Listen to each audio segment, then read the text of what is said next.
Hello viewers, আজকে তোমাদেরকে আমি ঢাকার অন্যতম একটা ব্যস্ততম জায়গা আগারগা এখানকার কিছু স্ট্রিট ফুড এর স্টলগুলো দেখাবো তোমাদেরকে ঘুরে ঘুরে।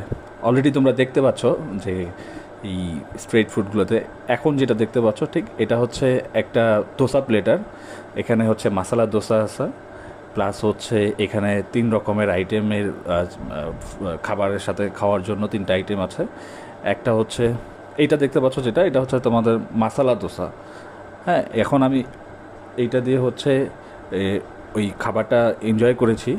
তারপর যেটা দেখতে পাচ্ছ এখানে অহরহর গাড়ি আসা যাওয়া করে, অটো, মানুষ গাড়ি থামিয়ে এখানে নানা রকম মুখরোচক খাবার স্বাদ নেয়।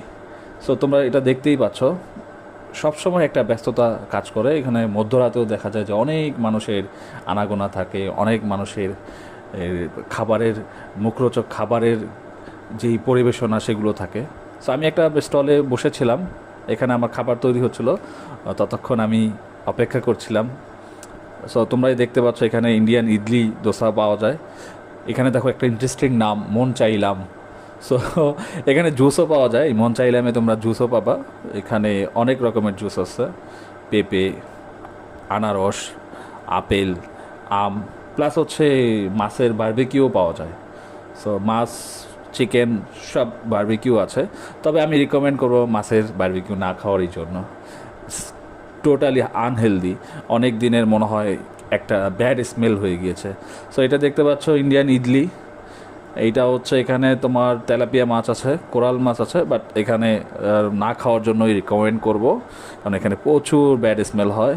কাঁকড়া দেখতে পাচ্ছ, কাঁকড়াগুলো আমার কাছে অস্বস্তিকর মনে হয়েছে। আমি খুব বোকাশোকা হয়ে দাঁড়িয়েছিলাম, কিচ্ছু বলতে পারছিলাম না, বাট শুধু দেখেই যাচ্ছিলাম। অ্যান্ড তোমাদের জন্য আজকে আমি রেকর্ড করে রাখলাম, যেটা হচ্ছে যে এখানে এই ধরনের খাবার না খাওয়ার জন্যই রিকমেন্ডেড করব। সো এখানে দেখতেছো কিছু ফাস্টফুড আইটেম আছে, তোমরা দেখতেই পাচ্ছ wedges, pasta, noodles and etcetera. So তোমরা দেখতে পাচ্ছ অনেক ফুডের দোকান। সো আজকে আমার মনে হয় আজকে আমরা এই পর্যন্তই বলি। নেক্সট অন্য কোনো ভিডিওতে তোমাদেরকে আমি আরও ডিটেলসে বলবো। সো টিল দেন ভালো থাকো সবাই, আমার জন্য দোয়া করো। Thank you.